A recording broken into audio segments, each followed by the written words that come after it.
Kim, what do you see? Well, the reason Kenny is our investment partner is because we think alike and we have the same goals and we have the same priorities. And Kenny is where I get a lot of my information because you're a wealth of knowledge and you're doing all the study and you're doing a lot of research. So what I'm thrilled about is, just as they were saying, in 2003, 4, 5, the apartments, we lost a lot of, our vacancies were way down. And people were like, even our bookkeepers. No, vacancies were way up. Vacancies were up, excuse me. Occupancy was down.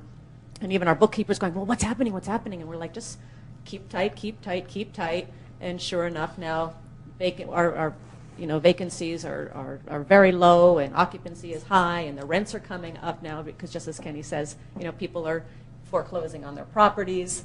And an interesting thing is, if you talk to any real estate brokers who are professional brokers, you ask them, you say, well, when is the market going to come back? And they go, oh, by the end of 2008, it'll be fine.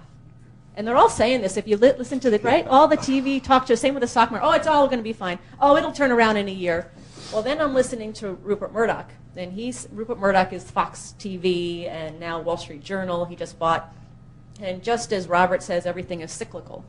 And they asked Rupert, they said, what do you think about the real estate market? And he said, oh, it'll be down for another 5 to 6 years, which is what I think too, and I think what you guys agree with too, because it is cyclical. So we're always, we say buy and hold, and we do buy and hold, and sometimes the times are tougher and sometimes they're good. And right now we went through the bad and we're coming up to the good. So I think apartment buildings, mobile home parks, things like that are going to be very hot right now. That's one prediction. The other prediction I have, and also... It's not a prediction, it's what's happening. It is what happens. Understand what people consider, the reason I started with this crystal ball, it's not crystal ball, it's just economic fundamentals.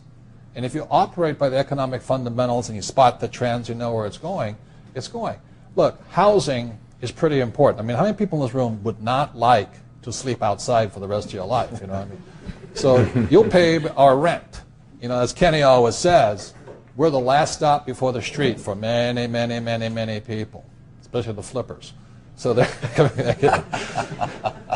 I was a flipper at one time. I've reformed. Anyway, no. But it's just the fundamentals. People have to have a house. People have to have transportation, clothing, food, health care and all this. The fundamentals are strong. It's the people that got involved in this global bubble, and it is a global bubble. And it's the decline of the dollar that caused all of this. But the fundamentals are strong. I mean, you're still buying real estate, aren't you? Oh, yeah. In 2008, it'll probably be our biggest year.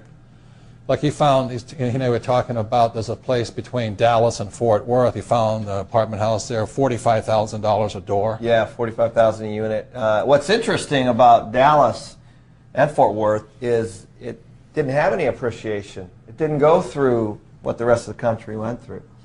So, when the media talks about, the real estate crisis, and while, yes, that went on in Phoenix, we just went to somewhere else, Calgary or, Denver or Tulsa, or, so, but it's not this broad brush stroke that, everybody thinks it is and the media makes you believe. There are bad areas, out right now, Vegas and Florida or Miami area, bad.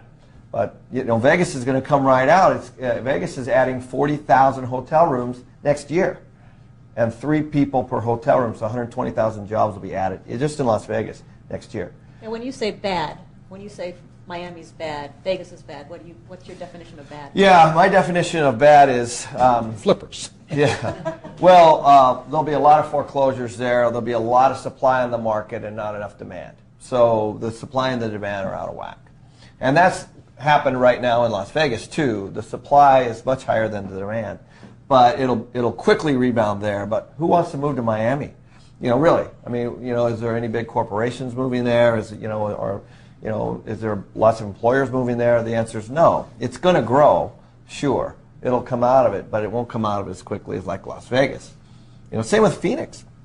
Same with Dallas. We follow employment and population trends, and it's pretty simple. You're going to have the demand. And this year, up on a little property in Flagstaff, how many units is Flagstaff? It's 33 acres. We bought 278 units there. How many times have you raised the rent this year? We raised rent 3 times in 6 months at that property. And you know, I was joking around with these guys. I was literally trying to force vacancy. I was trying to like just see how high I could raise the rents. And I know all you commies out there are going, oh, how cruel! But I said, this is capitalism. Yes.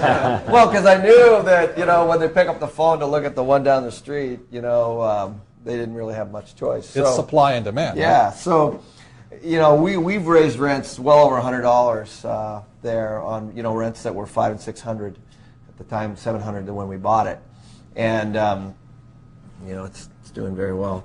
You can imagine. The cash is flowing in, even in the worst economy. So the point here is this: for those of you who lost money or are afraid right now, one of the problems that causes that is a lack of experience and a lack of financial education.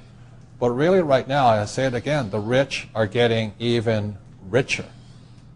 You know, it is the time to get smarter, not get more stupid and listen to idiots out there who really don't know what they're talking about.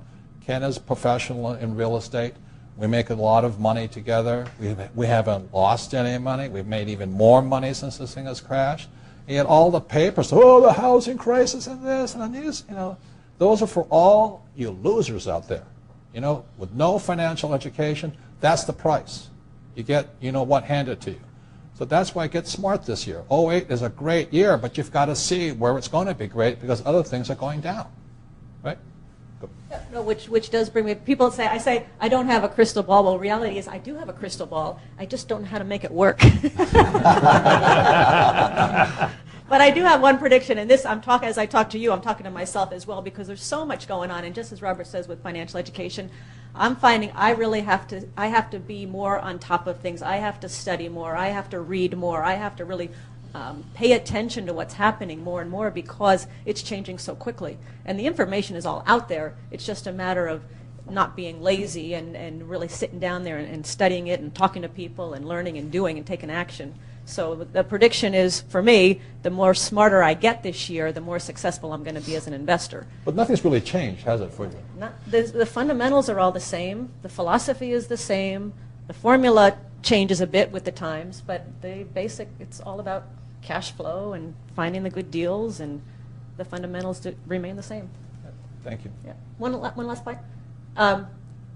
We were just, when we were talking about the cost of rebuilding, this question for you actually, is Kenny and Robert and I had a piece of land in Tucson that we were going to build apartments on.